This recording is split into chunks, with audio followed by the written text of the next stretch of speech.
Então, boa noite, pessoal. Hoje nós vamos seguir a nossa aula de doenças, nesse primeiro momento, doenças que mais caem no Enem, que a gente não conseguiu terminar na aula passada, ficou faltando, então, duas doenças, né, causadas por bactérias, que é a leptospirose e a tuberculose. E no segundo momento, então, a gente vai dar início à parte de classificação de seres vivos, uma parte muito legal da biologia que vocês vão curtir bastante. Bora, então? Bom, a leptospirose, então, como eu já falei, ela é uma doença causada por uma bactéria, tá? E o principal vetor dessa doença é o rato. Ele não é o único. Essa doença, ela pode ser transmitida, pode ter como vetor outros animais, tanto domésticos como silvestres. Mas o rato é o principal agente transmissor, né? E o agente etiológico, ou seja, quem causa realmente essa doença é uma bactéria chamada Leptospira interrogens.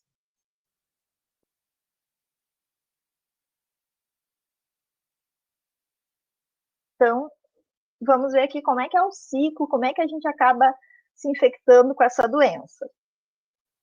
Bom, o ciclo da leptospirose ocorre da seguinte forma.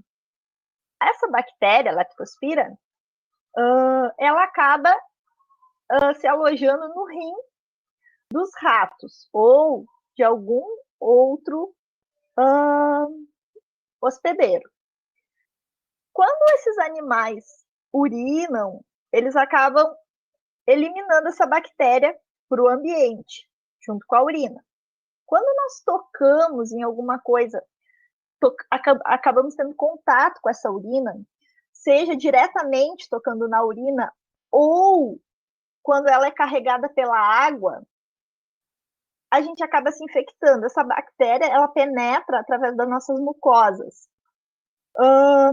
Por isso que, quando acontece aquelas enchentes, principalmente nas regiões lá no Rio, São Paulo, né, que em seguida tem aquelas enchentes e a TV está sempre passando o noticiário para o pessoal não sair, para tomar cuidado, para não andar sem bota de borracha.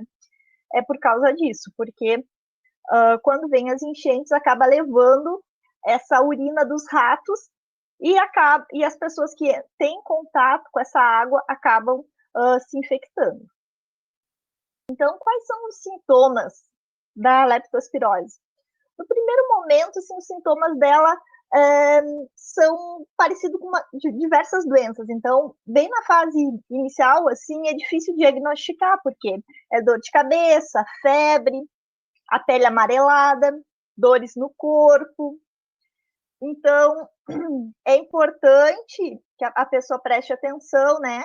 E quando for se sentir, acabou tendo contato com água de enchente, acabou mexendo em algum esgoto, pisando em água de esgoto, alguma coisa desse tipo, ou mexendo em galpões, lugares onde possa ter urina de rato, e acabou sentindo esses sintomas, é bom procurar, então, ajuda de um médico, né? Procurar um ambulatório. E a situação epidemiológica relacionada à leptospirose, ela está sempre ligada à ineficiência, né, dessas redes de esgoto, de drenagem, porque o que acontece? Essa bactéria, ela persiste no ambiente, né, ela resiste, ela não, quando ela fica na água, ela resiste ainda durante um bom tempo, suficiente para encontrar, para acabar nós tendo contato com ela e acabar nos infectando. E as pessoas que moram as populações assim, com baixo nível socioeconômico, que moram em periferias, principalmente de grandes cidades, elas estão mais vulneráveis a essa doença. Por causa disso, né? Como prevenir, então, a leptospirose? Bom, como a maioria das doenças, saneamento básico é bastante importante, né? Melhoria nas condições das habitações, porque Muitas casas na periferia são próximas a valetas, a céu aberto, o esgoto não tem tratamento, e as pessoas estão em contato com água, com essas águas de chuva que acabam não tendo escoamento. E o controle de roedores, né? Assim como evitar, como eu já falei, o contato com essas águas ou com lama de enchente, acabar até mesmo quando for limpar algum encanamento, alguma coisa desse tipo também se corre o risco. Não existe ainda vacina para leptospirose, e o tratamento, então, em casos mais leves, ele é ambulatorial mesmo, com medicamentos mais para febre, dores no corpo. E em casos mais graves, sim, é necessário a hospitalização. Agora a professora Domi vai falar sobre a tuberculose, e aí em seguida eu já volto para falar com vocês, para a gente dar prosseguimento à classificação dos seres vivos. Tá bem? Até mais. Então, agora a gente vai encerrar esse bloco de doenças causadas por bactérias, falando um pouco da tuberculose, né, pessoal? Então, a doença tuberculose, ela foi muito conhecida no século XIX, século XX, não sei se vocês ouviram, que ela ela conhecida como mal do século, ou a doença dos poetas, por ter sido responsável pela morte de poetas românticos como Castro Alves, Alves de Azevedo, grandes poetas brasileiros e também alguns europeus. Então, a tuberculose pode passar, Bia. Eu trouxe para vocês aqui para a gente ter uma noção do impacto que a tuberculose causa no mundo, sendo que a tuberculose, tanto a tuberculose como a AIDS, é uma das doenças que mais causam mortes no mundo. Esse mapa mostra os infectados, o número de infectados nos países. A gente observa que as áreas mais escuras, países como a África, Índia, Mongólia, são países que têm um número muito grande de pessoas infectadas, sendo que a gente observa que ela tem ela é muito linkada à questão socioeconômica, né? Porque são países que estão em desenvolvimento, que têm um nível de pobreza muito elevado, uma má distribuição de renda, uma baixa expectativa de vida. Então, a tuberculose está muito vinculada a isso, a questão socioeconômica também daquele país. A gente pode observar que a cada ano, aproximadamente 10 milhões de novos infectados pela doença, sendo que 2 milhões morrem anualmente. Então, é um número muito grande de infectados e muito grande de mortes causadas pela tuberculose. Pode passar, Bi. O que a gente observa aqui? Eu trouxe para vocês dados, né, de 2019, na questão da incidência da tuberculose no nosso país, no Brasil. A gente observa que as regiões do norte são muito afetadas, pois a cada 100 mil habitantes, 51 a 75 pessoas são infectadas por tuberculose. Então, temos ali o Rio de Janeiro isolado no sudeste. Então, o Brasil ele não se escapa, ele é um país que também está em desenvolvimento, é um país emergente, e ele é uma questão de a saúde pública, ela tenta fazer programas para combater e diminuir os casos de tuberculose no Brasil. Então, é um grande problema de saúde pública. Pode passar. Bom, mas a gente viu a questão da incidência que é grande. Então, quando a gente vê que uma incidência de uma doença ela é muito grande, quer dizer o quê? Que ela é facilmente transmitida, certo? Só que quem é que causa tuberculose? A tuberculose ela é causada por uma bactéria, que é a Mycobacterium tuberculosis ou bacilo de Koch. Bacilo de Koch porque Koch foi o Robert Koch, o médico alemão que identificou essa bactéria pela primeira vez, que a bactéria é responsável por causar tuberculose. A gente observa aqui nessa imagem o pulmão, né? As extremidades do pulmão nós encontramos os alvéolos pulmonares. Ali naquelas bolsas, nos alvéolos, a gente observa aqueles bastonetes finos, vermelhos, que está nos alvéolos pulmonares, são as bactérias. Ali nós vemos a forma dela, que são bastonetes finos, aeróbios, então são bactérias que necessitam de oxigênio para sobreviver. São imóveis, então existem bactérias, quando vocês forem estudar, que nessa estrutura possui flagelos que permitem a sua locomoção, seu movimento. Já essa bactéria, ela tem a característica de ser imóvel, ela não apresenta nenhum flagelo. E uma coisa interessante que vocês devem saber é que a tuberculose em humanos, ela é principalmente causada pela Mycobacterium tuberculose, mas existem várias espécies de micobactéria. Existe, por exemplo, a tuberculose bovina, ela é causada pela Mycobacterium bovis. A Mycobacterium bovis, ela comete muito mamíferos domésticos e selvagens, mas ela também pode causar tuberculose no homem. Por exemplo, no caso de uma pessoa tomar um leite contaminado de uma vaca com tuberculose, provavelmente essa pessoa vai ser infectada pelo Mycobacterium bovis e vai desenvolver a doença. Então, vocês têm que ter em mente que não é somente o Mycobacterium tuberculose, existe todo um complexo formado por diferentes espécies de bactérias, que são chamadas bicobactérios. A tuberculose, que acomete principalmente o homem, o homem e o elefante. Isso é interessante, que a Mycobacterium a tuberculose, ela também acomete os elefantes. E tem a bovis, que principalmente mamíferos domésticos e selvagens. Então, essas seriam características do agente etiológico. Pode passar, Bi. Bom, como é que se transmite? Ela é uma transmissão direta, ela é de pessoa para pessoa. A transmissão dela ocorre muito parecido com a gripe. Por quê? Porque a pessoa doente, ela provavelmente ela vai liberar, né, através da fala, através da tosse, ou do espirro, gotículas, que vão carregar o quê? São gotas de saliva que são expelidas, que vão carregar esses bacilos, essas bactérias. E a pessoa que está próxima dessa pessoa doente vai inspirar e vai se infectar com a bactéria.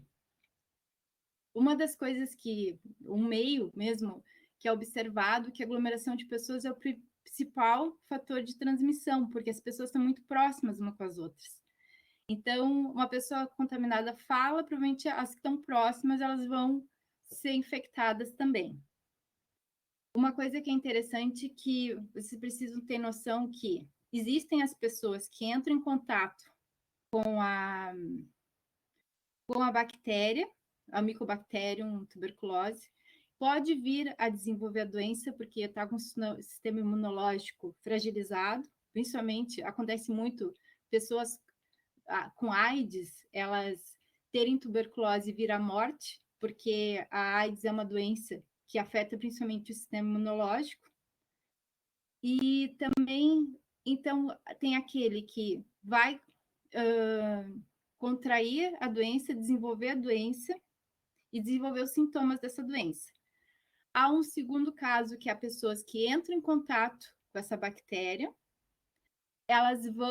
o sistema imunológico vai deter essa bactéria, só que não vai eliminar. Então, aquele indivíduo ele vai estar com aquela bactéria no sistema, no pulmão, por exemplo, a tuberculose pulmonar, vai estar lá o tuberculose, o Mycobacterium tuberculose, desculpa, a Mycobacterium, e aí o que vai acontecer? Ela vai ficar em estado de latência, então ela não vai se proliferar. A pessoa não vai apresentar sintomas de tuberculose e vai ficar ali por anos, até acontecer algo com esse indivíduo, que ocorra uma baixa no sistema imunológico dela, e por algum momento essa bactéria vai se proliferar e essa pessoa vai desenvolver a doença. Então, vai desenvolver a tuberculose pulmonar.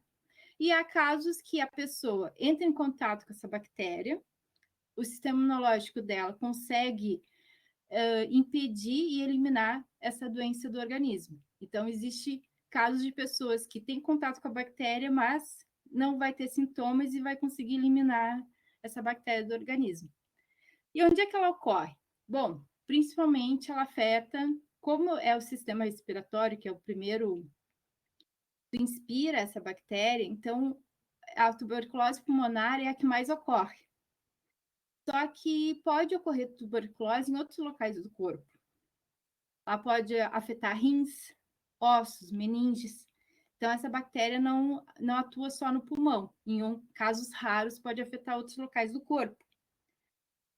Então, a forma pulmonar é a mais relevante. Por quê? Porque a forma de transmissão da doença é principalmente por gotas de saliva, que são expelidas ao falar. Então, isso vem no caso da onde o órgão que está afetado. Provavelmente é derivado da onde? Do pulmão. Então, o principal meio de transmissão é quando tu espirra, tu tosse, tu fala. Então, provavelmente o pulmão, a única forma de transmissão é quando a pessoa tem tuberculose pulmonar, porque a tuberculose extrapulmonar, ela não é transmitida. Por exemplo, se a pessoa tem uma tuberculose ganglionar ou a tuberculose nas meninges, ela não vai transmitir essa doença. Ela não vai transmitir a bactéria, porque ela não tem tuberculose pulmonar. A bactéria está alojada em outro local e esse local não permite a transmissão. Certo, pessoal? Pode passar, Bi. Bom, os sintomas é a tosse seca ou produtiva. A partir de 2 ou 3 semanas, a pessoa começa na tosse a eliminar muito muco, catarro e sangue. Então, se a pessoa tem, por exemplo, uma tosse que persiste por mais de 2 semanas, ela precisa procurar um médico, né, para ver o que está acontecendo, fazer exames para ver o porquê, o que está ocasionando essa tosse, porque pode ser tuberculose, febre, sudorese noturna, emagrecimento, cansaço e fadiga. Os tratamentos, o tratamento ele é 100% eficaz se ele for feito de forma responsável, né? Então, ele é feito através de antibióticos, o tratamento. É um tratamento muito longo, é por isso que às vezes as pessoas, depois de 3 semanas de tratamento, ela já está se sentindo bem e abandona o tratamento. Está errado, porque a pessoa não está curada. A bactéria ainda continua no organismo dela. Então, o tratamento leva 6 meses, então a pessoa tem que ter persistência e continuar, porque quando o doente ele não faz tratamento direitinho, ele pode provocar resistência aos antibióticos. Então, aquela bactéria se torna resistente a antibióticos. Então, o que se vê é que muitos tratamentos com antibióticos são levados pelo paciente de forma bem irresponsável. Então, isso é um alerta. Bom, pode passar, Bia. A prevenção, principalmente as crianças, antes de 1 ano, imunizar as crianças com a vacina BCG, que ela é muito importante, ela diminui a questão dos casos de tuberculose.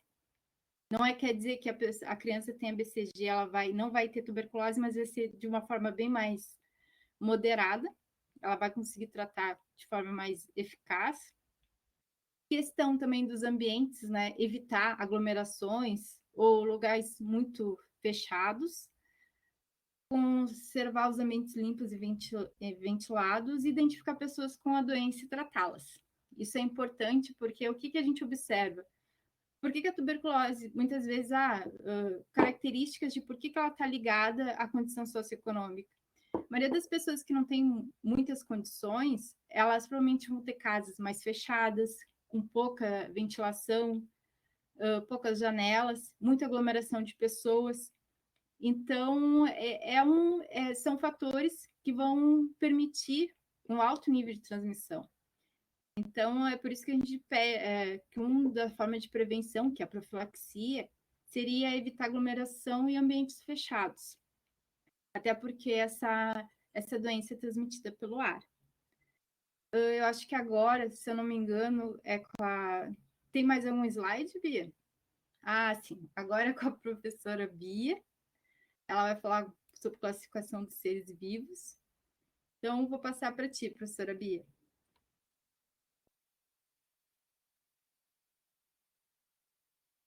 Oi, pessoal, voltei. Minha imagem está congelada, não tô assim com essa cara parada aí, tá?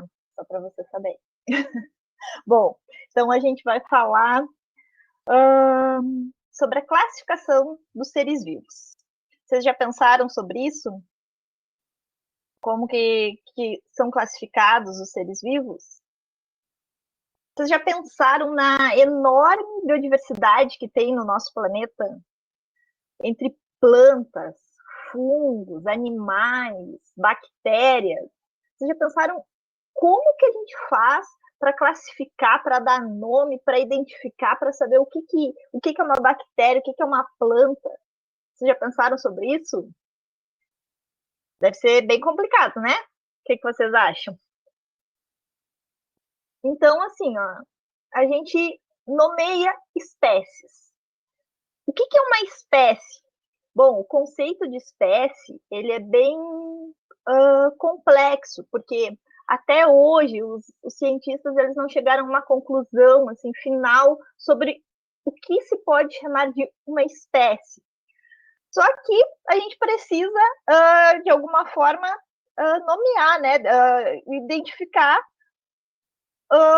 e definir o que seria uma espécie. Então, uma forma mais aceita de definição de espécie seria assim: são seres vivos semelhantes que reproduzem entre si em condições naturais e que geram descendentes férteis. Porque muitas vezes duas espécies diferentes elas conseguem reproduzir, como é o caso bem conhecido entre o burro e o cavalo e a égua, né? Então não vai dar um descendente fértil, vai ser uma mula e mula não reproduz com não tem descendentes férteis. Então elas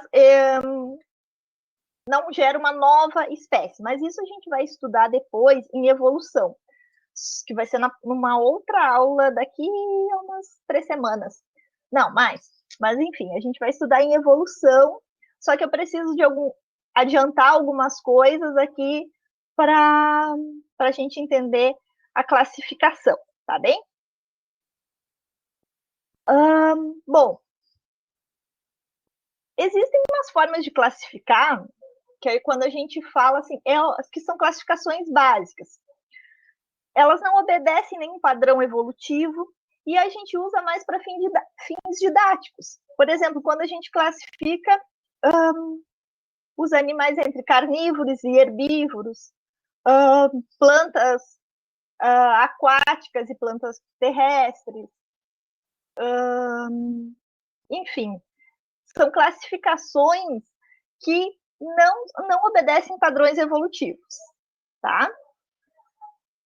Mas aí existe um ramo de estudo da biologia que se dedica somente a classificar esses seres vivos, que é a ciência da sistemática. Na sistemática, a gente vai inventariar e descrever a biodiversidade do planeta e tentar entender as relações filogenéticas que existem entre todos esses organismos. A sistemática ela é dividida em duas partes. Dividida não, mas a gente vai dividir aqui para entender, para fins didáticos, para a gente entender. A taxonomia. Na taxonomia, quem trabalha com taxonomia vai se dedicar a classificar. Isso é uma caneta, isso é um lápis, isso é um cavalo, isso é uma égua. Opa, isso é um cavalo, isso é um elefante, isso é uma roseira, isso é uma laranjeira. E dar nome a essas espécies, tá? Já na filogenia, a filogenia ela veio depois que começaram a se estudar e se entender as relações de parentesco evolutivo, ou seja, depois que se começou a estudar genética e se aprofundar mais nos estudos moleculares e que se conseguiu estabelecer entender essas relações evolutivas que tem entre as espécies. Mas então, quais são os objetivos da sistemática? Para que a gente precisa saber isso? Por que a gente precisa classificar os seres vivos? Bom, primeiro, a gente precisa para conhecer melhor, né? E uma forma da gente conseguir conhecer melhor eles, conhecer melhor a biodiversidade, né? Eles não, nós estamos incluídos, né? É dividir em categorias taxonômicas, o que a gente chama de táxons, tá? Então, os táxons são as categorias que a gente vai estudar depois, que são reino, filo, espécie. Outra função, outro objetivo da sistemática é catalogar essas espécies, é identificar, descrever, mas para quê? Para que, professora, que se gasta energia fazendo isso? Porque vocês já pensaram assim, existe uma planta lá, existem duas plantas, elas são bem semelhantes, são iguais, assim, tu olha no campo e não tem quase diferença. Só que uma delas pode ser usada como medicamento, né? É bom para dor de barriga. Então, tu pode ir lá e fazer um chá e tomar para dor de barriga.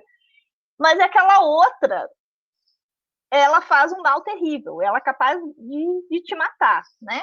Então, qual a importância de saber identificar? Então, quando se cataloga as espécies, tu vai lá e vai descrever detalhadamente, minuciosamente, cada detalhe daquela espécie e vai dar um nome para saber diferenciar. Essa é a fulaninha, essa é a ciclaninha. Por quê? Por causa disso, porque uma que a gente precisa entender toda essa biodiversidade que existe, compreender e até mesmo quando a gente se aproveita disso para o nosso interesse como espécie, né? Bom, outra importância é identificar os processos determinantes dessa biodiversidade. Foi aquilo que eu falei para vocês, que a gente vai estudar depois em evolução, mas para entender como é que essas espécies vêm evoluindo, para qual caminho que a gente vai seguir, da onde se originou, né? Então, é para desvendar as nossas curiosidades científicas, né? E entender essa relação de parentesco evolutivo entre as espécies atuais e as espécies antepassadas, né? E isso é possível graças às outras áreas de conhecimento que a gente tem, como a genética e a biologia molecular. Bom, e como que começou, então, o estudo da sistemática? Há muitos anos atrás, lá nos anos de 300 antes de Cristo, um carinha que vocês conhecem com certeza, o Aristóteles, ele começou a classificar, então, os seres vivos. Mas ele classificava como? Ele classificava de acordo com similaridades estruturais que ele encontrava. Então, ele classificava, por exemplo, esses seres são seres com sangue vermelho, esses são seres sem sangue vermelho. Esse tipo de classificação a gente chama de sistema artificial, tá? E ele se baseia em critérios arbitrários. Então, se classifica, é aquilo que eu falei lá no início, que a gente classifica como voadores, não voadores, se a gente toma como base a locomoção, tomando como base o hábitat. É aquático, é aéreo, é terrestre, entenderam? Então, é importante você saber que esse tipo de classificação ela diz respeito a sistemas artificiais e leva em consideração critérios arbitrários, tá bem? Isso daí, sistemas artificiais. Agora, depois a gente vai ver um outro tipo de sistema. Isso pode cair na prova de vocês, tá? Bom, como que surgiu, então, a sistemática em si? Foi com esse rapazinho aí, ó, o Linneu. Só que demorou, olha quanto tempo. O Linneu começou a estudar e a sistemática, desenvolver a sistemática lá em 1735. Viu como demorou lá da época do Aristóteles até o Linneuzinho? Então, o Linneu, ele continuou com o sistema artificial. Só que o Linneu, ele começou a dar nomes e começou a classificar tanto plantas como animais. E ele propôs um sistema de classificação que a gente usa até hoje, inclusive, que é aquele sistema que eu falei, dividido em táxons, em reinos, em espécies, em gêneros, tá? Então, baseado na classificação que o Linneu fez lá em 1735, é que hoje nós temos os 7 principais táxons. Tá bem? Tá tudo certo por aí? Vocês estão entendendo? Meu áudio tá bom? Tá tudo tranquilo? Qualquer coisa, chama aí. Bom, então quais são esses principais táxons? São esses aqui. Vocês pensem de uma forma assim, ó. Ele vai afunilando. Aqui, agora, como a minha câmera travou, não consigo mostrar para vocês. Mas pensem aqui, o reino, ele é bem amplo, tá? Bem grandão. Vai pegar várias espécies. Depois a gente vai classificando e algumas vão cair fora. E a gente fica com o filo. Então, a gente vai afunilando até chegar em espécie. Aqui eu trouxe uma... Eu sempre esqueço como que chama esse termo que a gente usa quando a gente... É um macetezinho para vocês memorizarem essa ordem, né? Então, que primeiro vem... Olha aí, a professora Tayane falou. Como é que é, professora Tayane? Reficofage. Tá, reficofage. É isso aí, então. Então, reino, filo, classe, ordem, família, gênero e espécie, tá? Esses são as principais. Só que ainda existem outras subdivisões. Então, podem chegar até 30 categorias taxonômicas, porque às vezes existem subdivisões de subespécie, subfamília, superfamília, mas o importante é vocês ter memorizado essas daqui, tá? Então, eu esqueci de falar uma coisa, eu pensei que estava no próximo slide, mas eu já vou falar agora. Esse sistema de classificação em reinos, ele funciona e a gente usa ele até hoje. Só que já existem lá agora, nos anos 90, um pesquisador que eu vou falar daqui a pouco, ele propôs um novo sistema de classificação, onde modifica um pouco isso daqui, tá bem? Mas eu vou falar daqui a pouquinho sobre isso, só para já ir alertando vocês. Bom, mas o que mais que o Linneuzinho fez, então?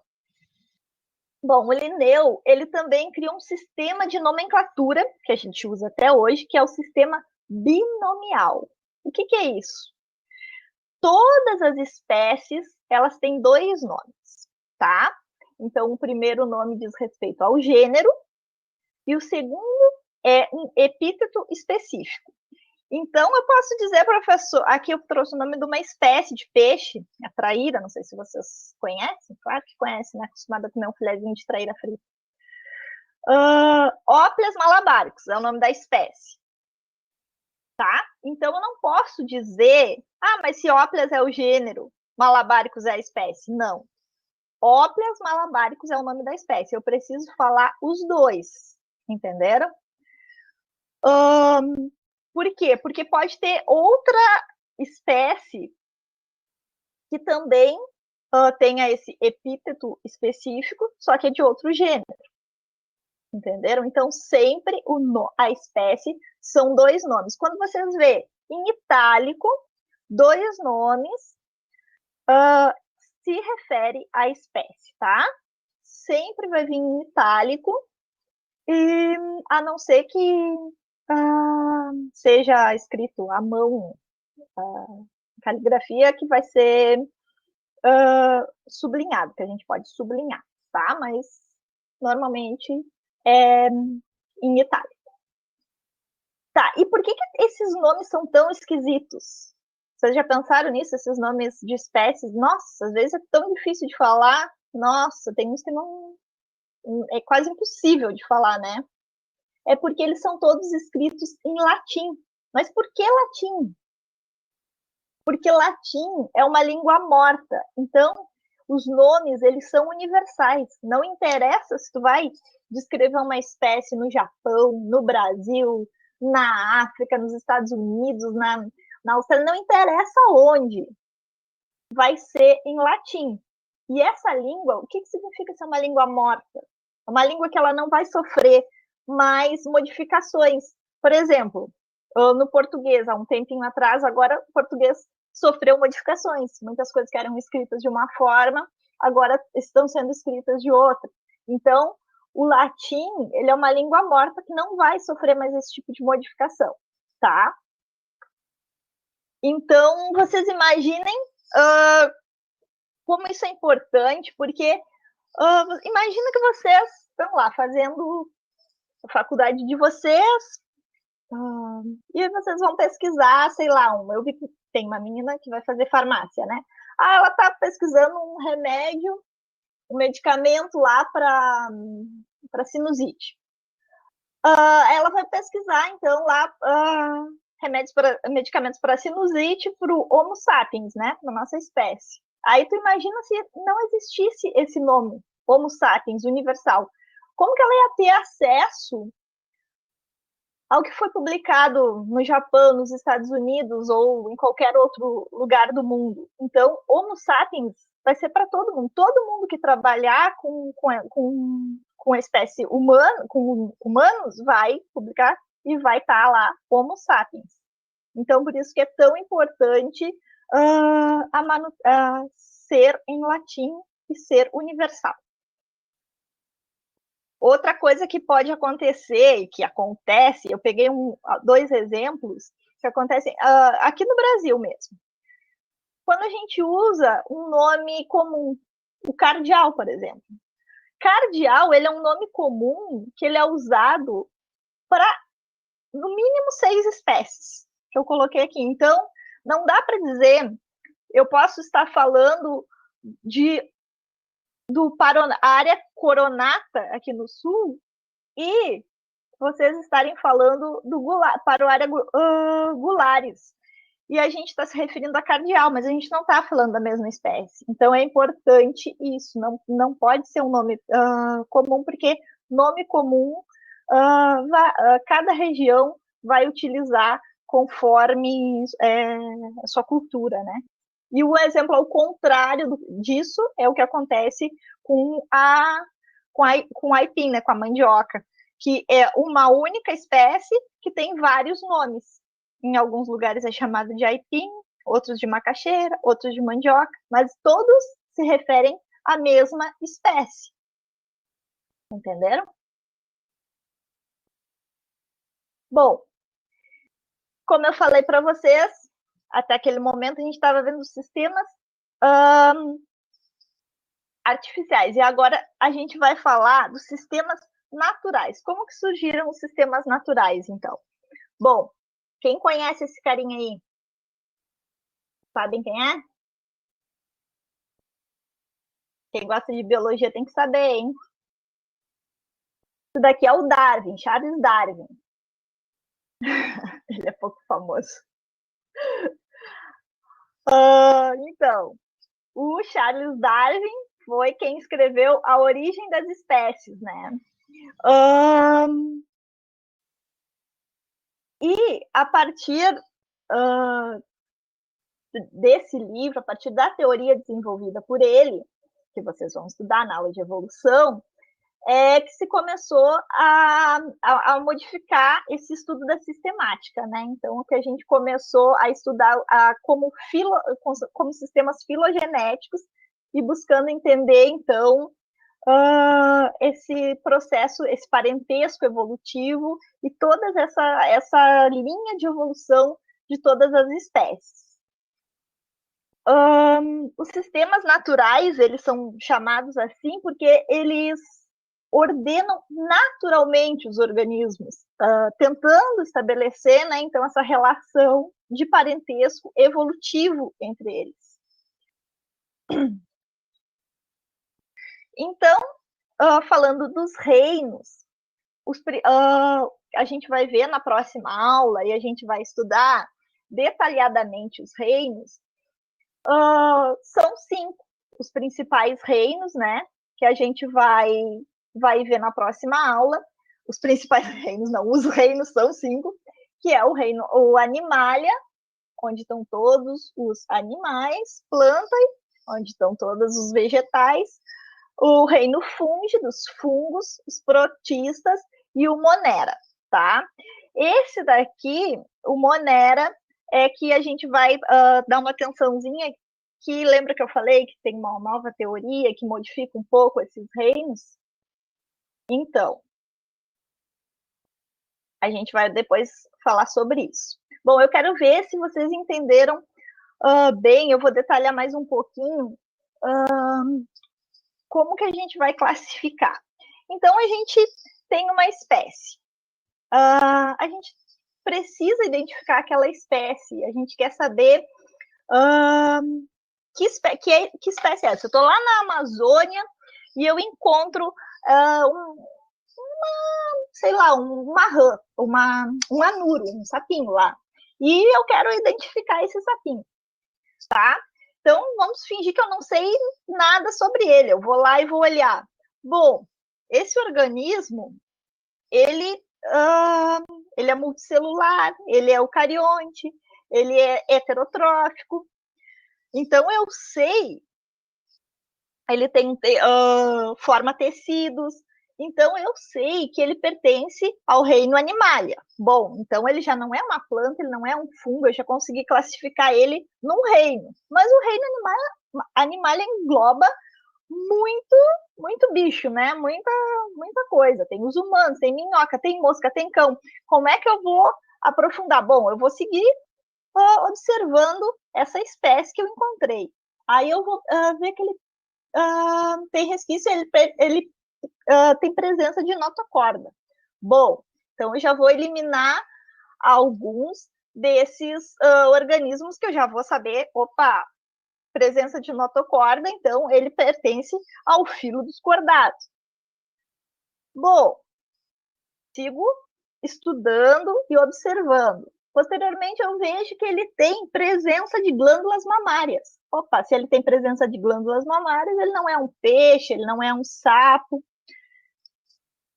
Eliminei mais. Vocês estão entendendo? Aí eu vou olhar mais coisas. Bom, eu percebi que as mãos dele agarram, ele tem 5 dedos em cada mão, as unhas dele são planas, os olhos são voltados para frente, então ele é um primata. E é assim que a gente vai classificando até chegar no nível de espécie. Entenderam bem isso? Ficou bem claro? Falem aí, pessoal.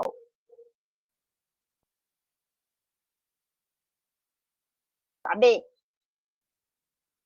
O que eu falei sobre a nova proposta de classificação, tá? Essa nova proposta de classificação, ela foi proposta por esse carinha aqui, o Carl Luz. Ela foi bem aceita, embora ainda não seja universalmente aceita, mas ela tem uma larga escala de aceitação. Ele propôs o seguinte, ele propôs subdividir um táxon acima de reino, que eles chamam de domínio ou super-reinos, e dividir esses domínios em 3 partes. Eucária, onde nesse domínio vão se encontrar todos os eucariontes. A propósito, vocês lembram o que é eucarionte, procarionte? Tá tudo ok? Nesses outros domínios aqui, é onde ele vai dividir as bactérias em bactéria e arqueabactéria. Bactéria vai ficar todas as bactérias mais, como que eu vou dizer, mais comuns, assim, mais comuns, mais, tipo, a maioria delas, tá? A maioria das bactérias vão ficar aqui. E aqui no Arquea vão estar aqueles organismos, que têm características bem distintas. Eles são aqueles que vivem em regiões extremas, de condições extremas, onde tem, por exemplo, regiões com muito sal, muito enxofre, lugares onde outras espécies não conseguiriam sobreviver. Então, seria essa forma de divisão. Só que como aí separaria as bactérias em arquibactéria, o reino Monera deixaria de existir, entendeu? Então, seria uma outra forma de classificação. Mas ainda vamos seguir utilizando aquela lá dos reinos, até mesmo para fins didáticos é mais fácil para a gente estudar. Mas eu quero que vocês saibam que se cair na provinha de vocês, vocês vão acertar, pelo amor de Deus, vocês não esqueçam disso, que existe essa nova classificação, tá? Essa classificação, ela ocorreu porque esse pesquisador, ele é microbiologista, ele vinha estudando o RNA ribossômico desses procariontes. Então, ele percebeu também que as bactérias e as arqueobactérias, elas são semelhantes morfologicamente, né? Elas estavam no mesmo grupo. Morfologicamente, elas são bastante semelhantes. Só que hoje, como eu falei, hoje a gente já está usando estudos moleculares, genética, para classificar os organismos. Então, ele percebeu que essas árqueas, que esse grupo, esse domínio Arquea, ele se aproxima muito mais do Eukarya do que das bactérias, entenderam? Então, por isso que não teria sentido, de acordo com essa ideia, deles se manterem no mesmo grupo. Então, aqui ó, que eu coloquei para vocês, que o reino Monera, ele deixaria de existir do jeito que é. As espécies que estão aqui estariam distribuídas entre esses outros reinos. Bom, e o que é isso aqui? Sempre tem nas provas essas imagens, esse negócio complicado. O que é isso daqui? São cladogramas, árvores filogenéticas. E para que serve isso? Bom, isso é uma forma de mostrar as relações filogenéticas e as relações de parentesco entre os táxons. Nessas árvores filogenéticas, assim, cheias de ramos, a gente vai conseguir mostrar as relações do táxon terminal, que a gente vai estudar, que pode... Quando eu falo táxon terminal, eu não estou necessariamente falando em espécie. Posso estar estudando, comparando diferentes famílias, diferentes gêneros. Então, só que eu vou mostrar o parente mais próximo, o parente mais distante, evolutivamente falando, desse táxon, tá? E já no cladograma, eu vou estudar mais, vou me concentrar mais nos grupos terminais. Aí eu vou pensar o grupo, sei lá, vamos supor que aqui seja famílias. A família A, ela é mais semelhante à família B do que à família C, ou aqui a família A é parente próximo da família B, ou o gênero, vamos supor que seja gênero, o gênero A e B são mais próximos do que o gênero C, do B, por exemplo. Vocês conseguem entender isso? Então, vamos fazer o seguinte. Eu quero que vocês imaginem que existe uma população de borboletas, tá? Que elas têm pontinhos, elas são borboletas com pontinhos verdes e vermelhos, tá? Elas vivem lá numa mata, dentro de uma população. Aí eu quero que vocês imaginem que essa mata, ela é cortada, é dividida em duas. Mas é uma mata enorme, assim, e ela é dividida em duas. Parte dessa mata fica, dessa população fica para o lado esquerdo, parte para o lado direito. Ao longo do tempo, isso não acontece assim imediatamente, mas ao longo do tempo, essas borboletas vão reproduzindo. As que ficaram para o lado direito, elas, para o lado esquerdo, elas têm um predador que prefere comer borboletas com bolinhas vermelhas. Então, o que vai acontecer? As borboletas com bolinhas verdes vão aumentando e vai diminuindo a população das borboletas que tinham mais bolinhas vermelhas, porque o predador vai preferir as que tinham mais bolinha vermelha do que com mais bolinha verde, tá? Já o caso contrário acontece no outro lado da floresta.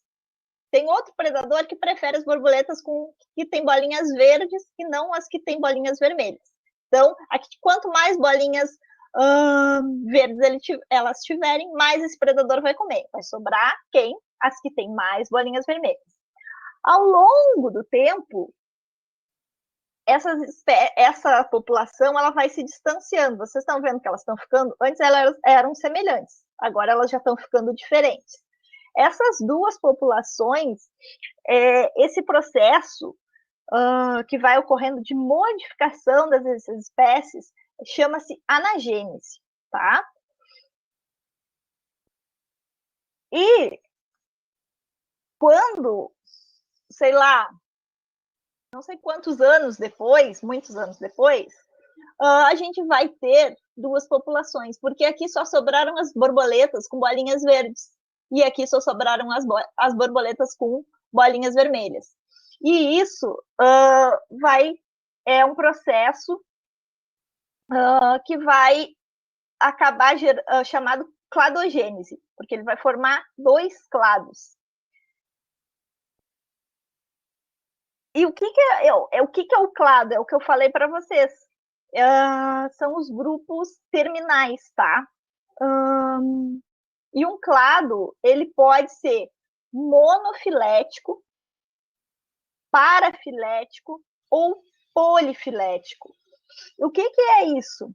Então, grupos monofiléticos, eles são... É um grupo... Ai, aqui está bem pequeno, não sei se vocês estão conseguindo ver, mas qualquer coisa ampliem aí. Eles têm um grupo monofilético, seria esse grupo todo aqui, ó. Estão vendo? Inclui os répteis e as aves. Por quê? Porque todo esse grupo, ele se originou de um único ancestral. O ancestral comum a todos eles está aqui, ó. Então, esse grupo todo aqui é um grupo monofilético.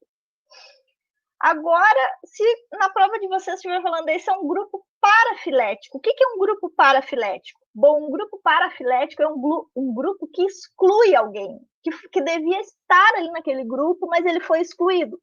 É o caso aqui quando a gente fala répteis. Quando a gente fala répteis, a gente excluiu as aves. E as aves, elas pertencem a esse grupo monofilético aqui, esse grupão aqui. Por quê? Porque as aves têm o mesmo ancestral comum dos répteis. Então, isso é um grupo, se a gente considerar só os répteis é um grupo parafilético. E se na prova de vocês estiver falando em grupo polifilético? Bom, um grupo polifilético é um grupo que a gente cria, assim. Porque eu quero agrupar, por exemplo, todos os animais voadores. Os animais voadores, eles não têm um ancestral próximo em comum, né? porque vou ter aqui, por exemplo, aves, borboletas, que são insetos, vou ter um morcego, que é um mamífero. Então, eu agrupei esses animais, que eu chamo de animais voadores, num grupo que eu vou chamar de polifilético. Por quê? Porque porque ele vem, tem vários ancestrais, um diferente do outro. Eles não têm um ancestral próximo em comum. E o que é um grupo irmão, então, se aparecer na prova? O grupo sei lá, das borboletas é grupo irmão das mariposas. Então, um grupo irmão é o que vai estar no cladograma mais próximo um do outro. Por exemplo, vocês acham que o grupo irmão aqui é o X e o B? Quem é o grupo irmão? É o grupo C e o grupo D, porque vocês viram que eles divergiram mais recentemente de um ancestral comum. Eu sei que isso daqui tá com bastante evolução, mas é que eu não consigo explicar esses conceitos, esses termos que são importantes para vocês, sem falar em evolução. Mas qualquer coisa, me interrompam, me perguntem para as meninas aqui, para as monitoras, para a Thay ou para a Dona, que também está aqui, que a gente vai explicando para vocês, tá? Bom, outros conceitos que são bem importantes de você saber diz respeito a estruturas, a analogia.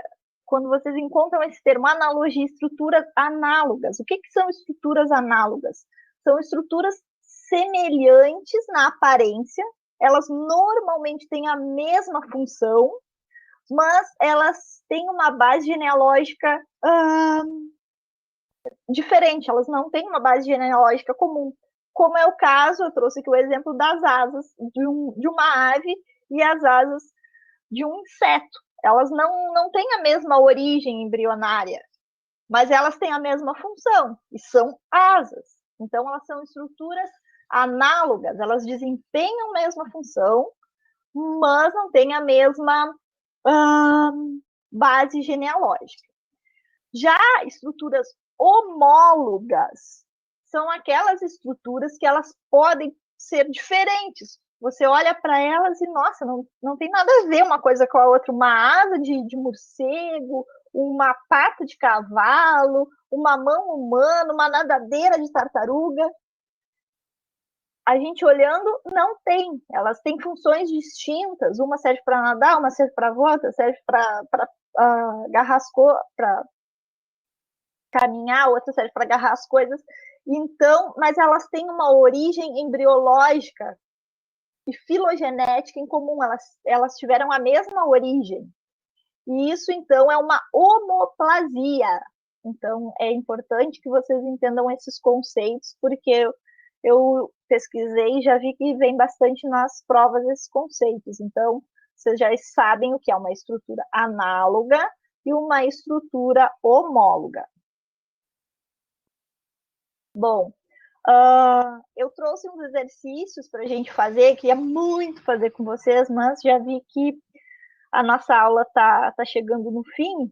De repente, vocês querem tentar fazer esse daqui, pelo menos, e querem que eu faça uma enquete aqui para vocês responder? Vocês conseguem ler e ver? Vou colocar aqui rapidinho, ainda dá tempo, tá?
E aí, pessoal? Tá fácil ou não? O que vocês acham? Vocês viram que essa questão ela está ligada a diferentes tipos de classificação que a gente falou, né? Que pode ser em reinos ou essa nova classificação que o USE propôs em 1990. Então, o que fala ali? Vocês leram a questão, né? E qual é a diferença, então, básica na classificação citada e que é mais recentemente se baseia, em que a teoria mais recente se baseia? Ela está fundamentada em que vocês acham que é nos tipos de célula? Será que ele se baseou? O que a gente estudou? Ele estava vendo, era o tipo de célula que elas tinham, que eram diferentes? Ou era os aspectos ecológicos? Não era nem tipo de célula, nem aspectos ecológicos. Será que eram relações filogenéticas que ele estudou lá? Lembra?